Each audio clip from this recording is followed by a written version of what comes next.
یہ جمہوریت کا لبادہ اوڑھتے ہیں اپنے اوپر. ان کا جمہوریت سے کوئی تعلق نہیں ہے. چند میرے مکھنا کا گانا آٹومیٹکلی بیک گراؤنڈ میں چلنا شروع ہو جاتا ہے جیسے ہی آپ منو سلائی کی شکل دیکھتے ہیں. اگر صرف ISI کو استعمال کیا جائے کرپشن کے خلاف تو بہتری آ جائے گی.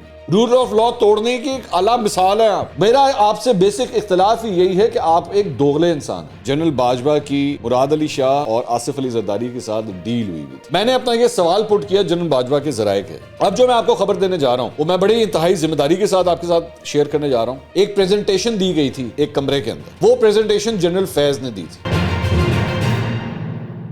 السلام علیکم ناظرین، میں ہوں منصور علی خان. اپنے ڈیجیٹل چینل کے اوپر آپ کو خوش آمدید کہوں گا. ناظرین، اس ویلاگ کے اندر میں آپ کے سامنے ایک بڑی دھماکہ خیز قسم کی خبر جو ہے وہ میں شیئر کرنے جا رہا ہوں. یہ خبر ابھی تک آپ کے سامنے اس سے پہلے نہیں آئی ہوگی، اور جب یہ خبر میں آپ کے ساتھ شیئر کر رہا ہوں تو پورے وثوق کے ساتھ اور بالکل ذمہ داری لیتے ہوئے جو ہے میں کوٹ کرتے ہوئے یہ خبر آپ کے ساتھ شیئر کرنے جا رہا ہوں تھوڑی دیر میں. اور معاملہ ہے جو عمران خان صاحب نے ایک بیان دیا کہ جناب جنرل باجوہ کی مراد علی شاہ اور آصف علی زرداری کے ساتھ ڈیل ہوئی تھی. یہ ڈیل کیا تھی، یہ ڈیل کیوں ہوئی اور اس کا فائدہ کس کو پہنچنا تھا، یہ ساری تفصیلات ابھی تھوڑی دیر میں جو ہے وہ میں آپ کے ساتھ شیئر کرنے چاہ رہا ہوں. اور یہ بڑی ایکسکلوسیو خبریں ہیں جو ابھی تک آپ کو میڈیا پہ رپورٹ نہیں ہوئی.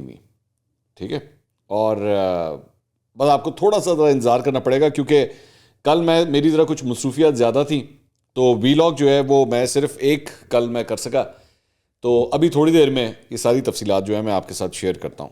لیکن اس سے پہلے کچھ اور خبریں ذرا شامل کر لیں. عمران خان صاحب نے کل سینئر اینکر پرسن حبیب اکرم صاحب کو ایک انٹرویو دیا، اور اس انٹرویو کے اندر جو ہے ایک جگہ پہ مجھے اس طرح کی فیلنگ آئی ہے کہ جیسے کوئی اقرار جرم جو ہے انہوں نے کیا ہے. وہ اقرار جرم کیسا ہے اور کیا بات ہے تھوڑی دیر میں آپ کے ساتھ ابھی اس پوائنٹ کے اوپر آتے ہیں. ذرا لیتے ہیں کہ ایکچولی ڈسکشن ہوئی کیا ہے اور عمران خان صاحب کا تھاٹ پروسیس آج کل کیا چل رہا ہے. انہوں نے کہا جی میں نے اپنی پارٹی کا نام ہی تحریک انصاف رکھا. ہم آج تک آئین اور قانون کے اندر رہ کر کھیلے ہیں. میرا مقصد ہی یہ تھا کہ آئین اور قانون کی حکمرانی ہو. کوئی وجہ نہیں تھی حکومت گرانے کی. میں عوام کے پاس گیا اور عوام نے رد عمل دیا. آج 70% پاکستانی کہہ رہے ہیں کہ الیکشن کراؤ. انتشار کی وجہ سے 25 مئی کا دھرنا منسوخ کیا. تب سوچا آئینی طریقہ لینا ہے. اب آئین اجازت دیتا ہے اسمبلی توڑنے کی. اچھا، آصف زرداری آیا بیگ لے کے اور انہوں نے لوگوں کو خریدنا شروع کیا. سوائے سندھ حکومت کے ہمارے پاس سارا پاکستان تھا. ہماری پارٹی میں بزنس مین تھے. انہوں نے کہا ہم پیسے دیتے ہیں لوگوں کو خریدنے کے لیے. ہم نے کہا نہیں، ہم لوگوں کو نہیں خریدیں گے. اچھا، اب یہ جو پوائنٹ ہے نا، یہ عمران خان صاحب پہلے بھی کئی دفعہ اپنے انٹرویوز کے اندر بار بار یہ بات کہہ چکے ہیں، جناب ہم نے نہیں خریدنا، ہم نہیں خریدیں گے، ہم نہیں پیسہ لگائیں گے. تو مجھے صرف یہ بتا دیجئے جناب، وہ جو صادق سنجرانی صاحب کے خلاف جب تحریک اعتماد آئی ہوئی تھی تو وہ 14 ووٹ ادھر سے ادھر کس طرح چلے گئے تھے؟ اور اس وقت جب وہ 14 ووٹ ادھر سے ادھر گئے تھے نا اور ہم آپ سے سوال کرتے تھے تو آپ اس وقت یہ فرماتے تھے جناب ان کا ضمیر جاگ گیا، ان کا ضمیر جاگ گیا.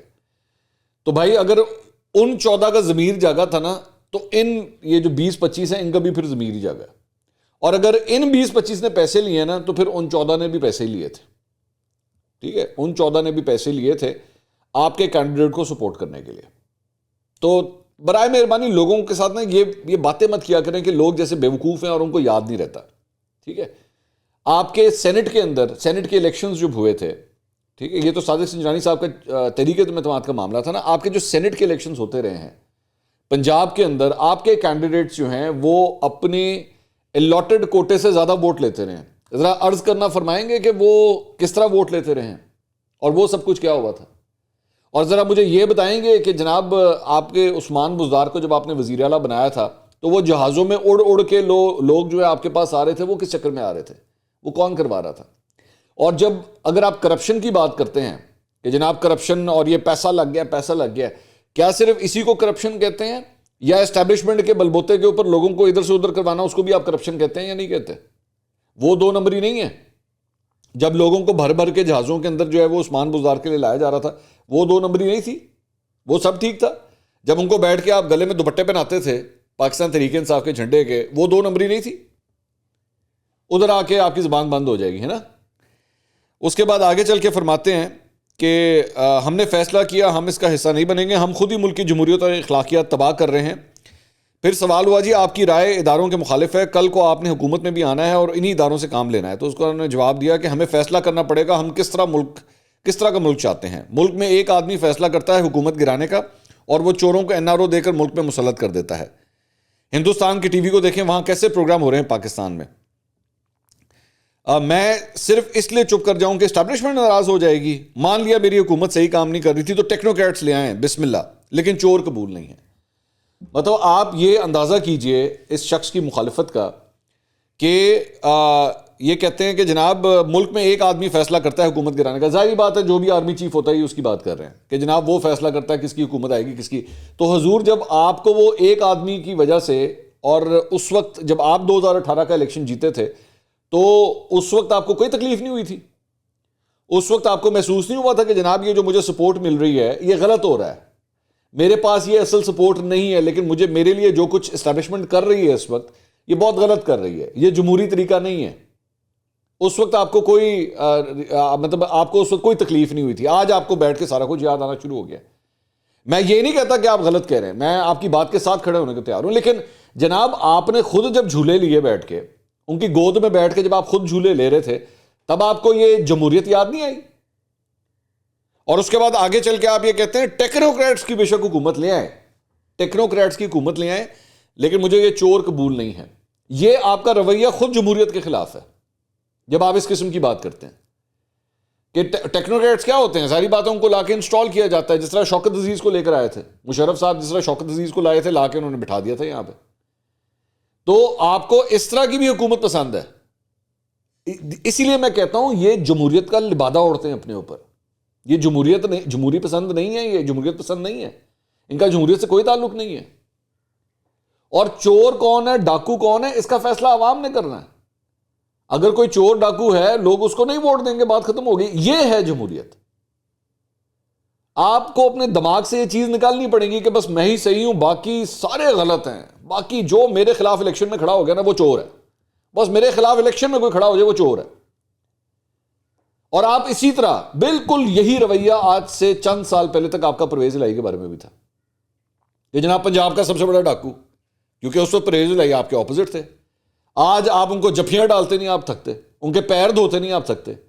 مونس الہی کو, اسی مونس الہی کو جو خود مونس الہی منہ سے کہتے تھے پتہ نہیں عمران خان صاحب کو میری شکل بری لگتی ہے, آج آپ کو ان کی شکل کے اندر چاند نظر آتا ہے.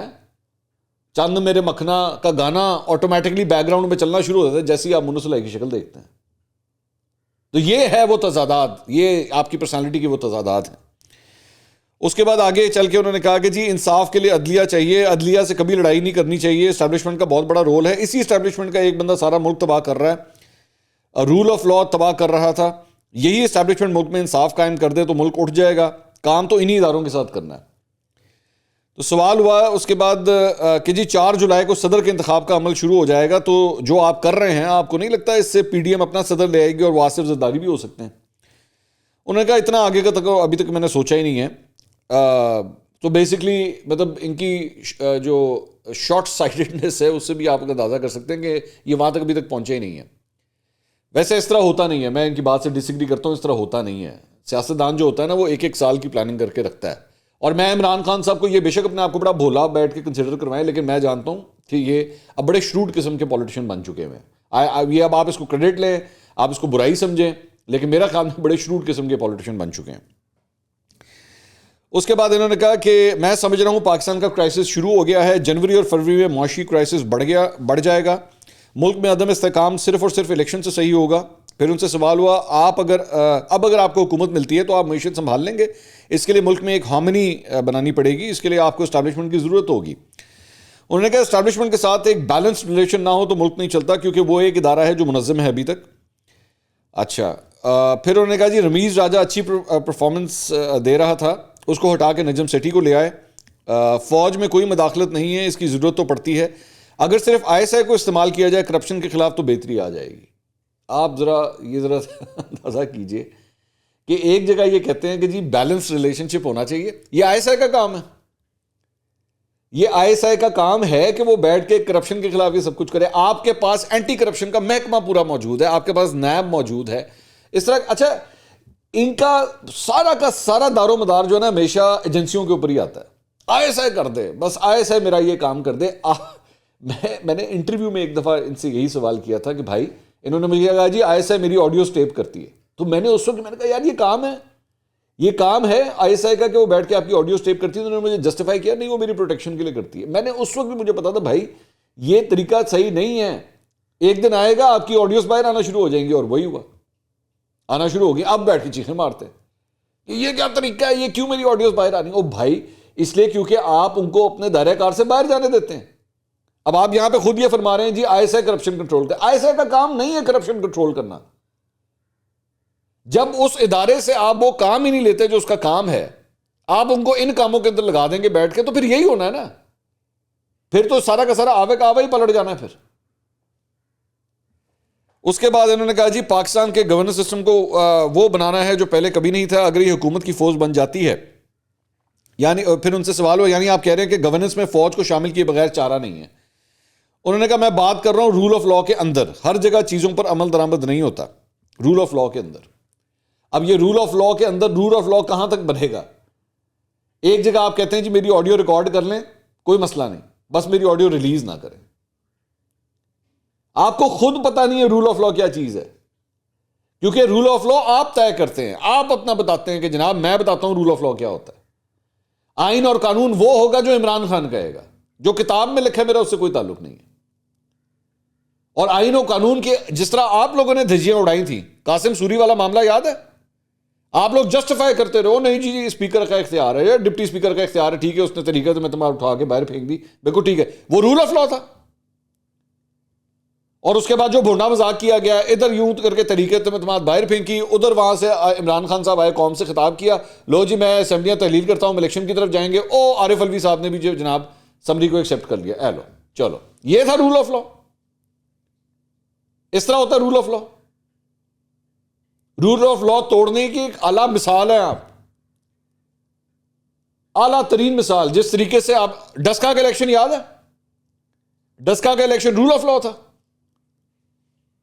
اس کی انکوائری رپورٹ اگر آپ پڑھ لیں تو بندے کا سر شرم سے جھک جاتا ہے کہ یار یہ طریقہ ہوتا ہے الیکشن لڑنے کا.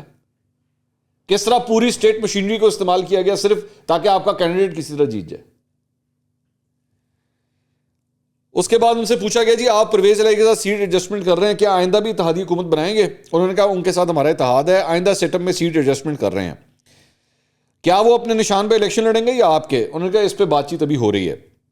ہم سمجھتے ہیں کہ انہیں ایک ہی نشان پہ آنا چاہیے. وہ سمجھتے ہیں کہ کاف لیگ کا اپنا ووٹ بینک ہے. سو یعنی اس سے بھی یہ بات کلیئر ہوگی کہ بیسکلی کاف لیگ جو ہے وہ اپنے نشان کے اوپر الیکشن لڑنا چاہ رہی ہے, لیکن تحریک انصاف ان سے کہہ رہی ہے کہ جی آپ ہمارے ساتھ ہی ہمارے نشان کے اوپر یعنی کہ بلے کے نشان کے اوپر الیکشن لڑیں. اب اس کے اندر مسئلہ کیا ہے کہ اگر پرویز الہی اور مونس الہی جو ہیں وہ بلے کے نشان کے اوپر الیکشن لڑتے ہیں تو کل کو جب بھی کوئی اسمبلی بنتی ہے تو اس کے اندر یہ اس سے باہر نہیں جا سکیں گے, کیونکہ یہ تو بلے کے نشان کے اوپر آئے ہوئے ہیں, تو یہ اس سے باہر نہیں نکل سکیں گے. اگر انہوں نے کل کو عمران خان سے الگ ہونے کی کوشش کی تو یہ ہو نہیں سکتے, یہ ڈی سیٹ ہو جائیں گے, یہ کسی اور جگہ پہ ووٹ ڈالنے کے قابل بھی نہیں رہیں گے. اب مسئلہ یہ ہے کہ اگر یہ ان کو سیٹ ایڈجسٹمنٹ کرتے ہوئے یہ سپیس دیتے ہیں تو پھر عمران خان صاحب کے اور پی ٹی آئی کے ذہن میں یہ بات ہے کہ بھائی جان ہم کیوں کریں سیٹ ایڈجسٹمنٹ ان کے ساتھ, ہمیں کیا فائدہ, ہمیں کتنے نفلوں کا ثواب ہے. لیکن پرویز الہی کی بات یہ ہے کہ وہ یہ کہہ رہے ہیں کہ یہی موقع ہے عمران خان صاحب کو نا گچی سے پکڑ لو اگر پکڑنا ہے تو, بعد میں انہوں نے ہاتھ نہیں آنا. میں آپ کو بتا دوں کہ اگر یہ سیٹ ایڈجسٹمنٹ ہوئے بغیر پنجاب اسمبلی تحلیل ہوگی نا تو اس کے بعد آپ دیکھیے گا کہ پرویز الہی کی کتنی کو عزت ہوتی ہے اور عمران خان صاحب ان کو کتنی کو سپیس دیتے ہیں, یہ بھی دیکھ لیجیے. اس کے بعد انہوں نے کہا جی سوال ہوا کیا پرویز الہی اسمبلی بچا رہے ہیں یا آپ کے کہنے پہ توڑنے کی کوشش کر رہے ہیں؟ انہوں نے کہا انہوں نے مجھے تحریری طور پہ دے دیا ہے, لیکن حکومت الیکشن سے ڈری ہوئی ہے. ہم اکیلے ہیں, یہ 13 پارٹیوں کے لوگ اکٹھے ہیں, یہ اگلے سال بھی الیکشن نہیں کروانا چاہتے. یہ چاہتے ہیں عمران خان کو نااہل کرواؤ اور پھر الیکشن کرواؤ. یہ جب بھی عوام میں جائیں گے یہ ہار جائیں گے. اچھا, نااہل کرواؤ کی جہاں تک بات ہے نا, اس پہ میں پہلے بھی ویسے بات کر چکا ہوں کہ ان کو خود بھی اس بات کا پتہ ہے کہ ان کے جس قسم کے کیسز چل رہے ہیں نا یہ جا نااہلی کی طرف ہی رہا ہے, جس کی وجہ سے یہ ابھی سے یہ مومنٹم بلڈ اپ کرتے جا رہے ہیں تاکہ کل کو اگر کسی کیس کے اندر یہ نااہل ہوتے بھی ہیں انہیں کہنا دیکھیں جناب ایسا کتنی زیادتی ہے, انہوں نے مجھے نااہل کر دیا. آپ کے مطلب آپ کی مبینہ بیٹی کا کیس 62-63 کا کیس بنتا ہے وہ, ٹھیک ہے. اس کے بعد آپ کا توشہ خانہ کا کیس, اس کے اندر بھی جھوٹ اگر ثابت ہو گیا کہ آپ نے وہ جو گھڑی ہے وہ کہیں بیچی کہیں اور تھی, دکھائی کہیں اور ہے, تو اس کے اندر بھی آپ اڑتے ہیں. انکم ٹیکسز کے کیس, منی لانڈرنگ کے کیس, یہ سارے معاملات انہی کیسز کے ساتھ جڑے ہوئے ہیں. اس کے بعد ایک سوال ہوا کہ جناب اسٹیبلشمنٹ کے حوالے سے کیا سسٹم کے اندر آپ کا رابطہ بحال ہو رہا ہے؟ انہوں نے کہا میرا کسی سے کوئی رابطہ نہیں ہے، ہمارا صرف ڈاکٹر عارف الوی کے ساتھ رابطہ ہے، انہوں نے اسٹیبلشمنٹ اور پی ڈی ایم سے بات کرنی ہے۔ پھر سوال ہوا جی کیا مذاکرات کا کوئی راستہ نکل سکتا ہے؟ انہوں نے کہا ایک سیاسی جماعت ہمیشہ مذاکرات کے لیے تیار ہوتی ہے، پی ڈی ایم کبھی الیکشن پہ نہیں مانے گی اور ہم الیکشن چاہتے ہیں۔ پھر ان سے کہا جی ادارہ اے پولیٹیکل ہے تو سیاستدانوں کو چاہیے کہ آپس میں بات کریں۔ انہوں نے کہا سیاستدانوں سے بات ہو سکتی ہے، یہ تو سارے ڈاکو ہیں۔ یعنی کہ یہ پی ڈی ایم کے لوگوں کو، جتنے بھی لوگ ہیں M L As M P یہ کسی کو نہیں مانتے، وہ کہتے ہیں سارے جو چور ڈاکو ہیں، میں ان کو سیاستدان ہی نہیں مانتا۔ اب یہی شخص، میں نے پہلے بھی بات کی تھی کہ یہی شخص آج سے چند سال پہلے تک اسی پرویز الہی کو جو ہے نا چور ڈاکو مانتا تھا، اور آج خود ہی اسی انٹرویو کے اندر کہہ رہے ہیں جی ہمارے تادی ہیں۔ تو آج جس کو آپ چور ڈاکو کہہ رہے ہیں، کچھ پتہ نہیں آج سے 5-10 سال کے بعد پھر آپ کہیں گے اوہ ہو آصف علی زرداری، اس سے بڑا پولیٹیشین کوئی نہیں ہے پاکستان کے اندر۔ نواز شریف کمال آدمی۔ اور میں آپ کو ایک بات بتا دوں، یہ بات میری آج لکھ لیجئے گا کہ اگر اس ملک میں کسی دن مارشل لا لگ گیا نا، یہی عمران خان صاحب جو ان کا سارا سافٹ ویئر اپڈیٹ ہو جائے گا۔ ابھی صرف پرویز الہی نے ذرا سی ان کو آنکھیں دکھائی تھی تو ان کے منہ سے جنرل باجوہ کا نام نکلنا بند ہو گیا۔ یہ آدمی وہ آدمی، ایک آدمی موقع کی مناسبت سے یوں کر کے اپنے آپ کو بدلتے ہیں۔ اچھا جی، پھر اس کے بعد بڑی امپورٹنٹ جو ایک پوائنٹ انہوں نے کہا کہ یہ جو ٹیپس اور ویڈیوز بنائی ہوئی ہیں، 28 سال سے کم عمر 66% پاکستانی ہیں، بچے ہیں، نوجوان ہیں، ان کے لیے سوشل میڈیا پہ یہ گند چلانا یہ ہمارے دین کے خلاف ہے۔ وہ ملک جو اسلام کے نام پر بنا، قرآن کی آیت ہے دوسروں کے گناہوں پر پردہ ڈالو تاکہ معاشرے میں گناہ نہ پھیلے۔ یہ تو وہ چیزیں کر رہے ہیں جو ملک کو ہر طرف تباہ کر رہے ہیں۔ سو بیسکلی قرآن کی آیت کا آپ استعمال کر رہے ہیں کہ جی دوسروں کے گناہوں پہ پردہ ڈالو، بالکل ٹھیک ہے، دوسروں کے گناہوں پہ پردہ ڈالو۔ قرآن مجید یہ بھی کہتا ہے کہ اپنا دوغلا پن مت دکھاؤ۔ اگر گناہ کیے میں ہیں، اگر ماضی میں گناہ کیے میں ہیں تو اپنے آپ کو اتنا جو ہے نا پارسا مت دکھاؤ کہ مجھ سے زیادہ تو جناب شریف بندہ ہی کوئی نہیں، اور مجھ سے زیادہ بڑا جو ہے اسلام کا چیمپئن ہی کوئی نہیں۔ گناہ اگر کیے میں پہلے مانو، ایکسیپٹ کرو اس بات کو کہ ہاں میں بڑا گنہگار آدمی اور میں نے یہ گناہ کیے میں۔ بخشش اس کے بعد شروع ہوتی ہے، اس چکر میں نہیں ہوتی کہ گناہ میں نے کیے میں تو چھپا دو اس کو بیٹھ کے اور اپنے آپ کو شو کرو کہ جناب میں امر بالمعروف اور میں آپ نیکی کے ساتھ ہو سکتے ہیں، بدی کے ساتھ نہیں ہو سکتے، اور جناب یہ اسلام کے نام کے اوپر یہ ملک بنا تھا۔ یہ مذہب کارڈ مت استعمال، قاسم سوری والی حرکتیں مت کریں سر، وہ ذرا اسلامک ٹچ دیجیے گا، ذرا اسلامک ٹچ دیں ذرا تھوڑا سا، ٹھیک ہے؟ آپ نے یہ نہیں کہا، یہ بات ابھی بھی کہیں نہیں کہی کہ جناب یہ آڈیوز اور ویڈیوز 2 نمبر ہیں یا یہ جعلی ہیں، صرف اتنا کہہ دیا جی۔ ان سے پہلے بھی ایک دفعہ ایک سوال ہوا تھا، میرے خیال میں کیپٹل ٹاک کے اندر حامد میر صاحب کا شو تھا، اس کے اندر یہ بات ہوئی تھی کہ جناب یہ وہاں پہ میرے خیال میں ایم کیو ایم کے کوئی رہنما تھے، انہوں نے یہ ذکر کیا تھا ان کی مبینہ بیٹی کا، تو اس وقت بھی انہوں نے نا اتنی بات کی تھی کہ جی میں چاہتا ہوں بس لوگوں کو چاہیے کہ ان کے اگلے کو نا گناہوں کو چھپانا چاہیے، اس کو ڈسکس نہیں کرنا چاہیے۔ یہ صرف یہ سٹانس لیتے ہیں اس کے اوپر۔ میں خان صاحب صرف یہ کہتا ہوں اپنے لوگوں سے سچ بولیے۔ ہر انسان نے کیے ہوتے ہیں، میں کوئی یہ نہیں کہتا کہ جی ہر بندہ جو ہے نا بڑا، اور میں اپنے بارے میں چلے کہہ رہا میں یہ بھی نہیں کہوں گا کہ جناب میں بڑا پاک صاف، میں بڑا نیک انسان، ہر انسان نے گناہ کیے ہوتے ہیں، لیکن بی جینون، لوگوں کے اگر آپ لیڈر ہیں ان سے سچ تو بولیں یار، بولیں، لوگوں کو بتائیں ہاں یار میں نے اسٹیبلشمنٹ کے فائدے اٹھائے ہوئے ہیں، ہاں مجھے اسٹیبلشمنٹ نے انسٹال کیا، ہاں میری پولیٹیکل کیمپین وہ چلاتے رہے ہیں، سوشل میڈیا کے اوپر مجھے انہوں نے پروموشن دی ہے، میں نے ماضی کے اندر یہ سب کچھ کیا۔ لوگوں سے سچ تو بولیں۔ میرا آپ سے بیسک اختلاف ہی یہی ہے کہ آپ ایک دوغلے انسان ہیں، آپ پبلک پوسٹنگ میں کچھ ہوتے ہیں، پرائیویٹ میں آپ کچھ ہوتے ہیں، اصل مسئلہ یہ ہے۔ اب آ جائیں اس خبر کی طرف جو میں نے آپ کے ساتھ شیئر کرنی تھی۔ انہوں نے الزام لگایا جنرل باجوہ کے اوپر کہ جی جنرل باجوہ نے آصف علی زرداری اور مراد علی شاہ کے ساتھ جو ہے وہ ڈیل کی ہوئی تھی۔ اب جو میں آپ کو خبر دینے جا رہا ہوں وہ میں بڑی انتہائی ذمہ داری کے ساتھ آپ کے ساتھ شیئر کرنے جا رہا ہوں۔ میں نے اپنا یہ سوال پٹ کیا جنرل باجوہ کے ذرائع کے اپنے سورسز سے کہ جی یہ جو بات ہوئی ہے بتائیے کیا ڈیل تھی، تو اس کا جواب حاضر ہے، یہ سن لیجئے گا۔ مجھے بتایا گیا جی کہ جب پی ڈی ایم بہت سٹرونگ ہوئی تھی، بالکل اس وقت جب پاکستان پیپلز پارٹی بھی پی ڈی ایم کے اندر شامل تھی، اور اس وقت پی ڈی ایم کی اس سٹرینتھ کی وجہ سے عمران خان صاحب بہت پریشان تھے، پاکستان تحریک انصاف بہت پریشان تھی کہ لو جناب یہ سارے اکٹھے ہو کے نا آنے لگے اور میرے لیے بہت بڑی مصیبت بن جائے گی۔ تو اس وقت ایک پریزنٹیشن دی گئی تھی ایک کمرے کے اندر، اور اس کمرے میں اسد عمر, شاہ محمود قریشی, پرویز کھٹک, یہ لوگ بھی بیٹھے ہوئے تھے. وہ پریزنٹیشن جنرل فیض نے دی تھی اور اس میں بتایا گیا تھا کہ جناب پی ڈی ایم جو ہے نا یہ ہمیں لگ رہا ہے, اور پی ڈی ایم جو ہے وہ کافی اسٹرانگ ہوتی جا رہی ہے. تو پھر اس کے لیے یہ فیصلہ کیا گیا کہ جی کچھ کرنا چاہیے, کسی طرح ان کی اسٹرینتھ کو جو ہے وہ ڈائلیوٹ کیا جائے. اور اس کا بینیفیشری کون ہونا تھا؟ اگر پی ڈی ایم کو اس وقت ڈائلیوٹ کیا جاتا یا اس کو ویک کیا جاتا تو اس کا فائدہ کس کو ہونا تھا؟ کون وزیر اعظم تھا اس وقت؟ عمران خان صاحب. اور بس اسی کے تحت کچھ کیسز اسلام آباد سے کراچی شفٹ ہو گئے تھے, اور پھر اسی کے تحت Pakistan Peoples Party P D M سے الگ ہو گئی تھی. آپ سمجھ آ رہی ہے کہ ڈیل کیا تھی اور کس سے ہوئی تھی اور کیوں ہوئی تھی؟ یہ واقعہ میں نے آپ کے سامنے رکھ دیا جو مجھے بتایا گیا کہ یہ اس طرح ہوا ہے. اب جا کے میں کسی بھی صحافی سے کہوں گا کہ نیکسٹ ٹائم عمران خان صاحب سے جب انٹرویو کریں, کیونکہ ہمیں تو وہ انٹرویو نہیں دیں گے, لیکن جب کوئی کرے جا کے تو اس واقعے کے بارے میں ضرور پوچھیے گا کہ کیا جب پی ڈی ایم کی حوالے سے جنرل فیض نے ایک پریزنٹیشن دی تھی تو کیا اس کے بعد وہ کیسز اسلام آباد سے کراچی شفٹ ہوئے تھے, اور کیا اس کے نتیجے میں پھر پاکستان پیپلز پارٹی نے پی ڈی ایم چھوڑی تھی یا نہیں چھوڑی تھی, اور کیا اس کا فائدہ پھر آپ کو ہوا تھا یا نہیں ہوا تھا؟ اگلی ویڈیو میں دوبارہ ملاقات ہوگی. اللہ حافظ.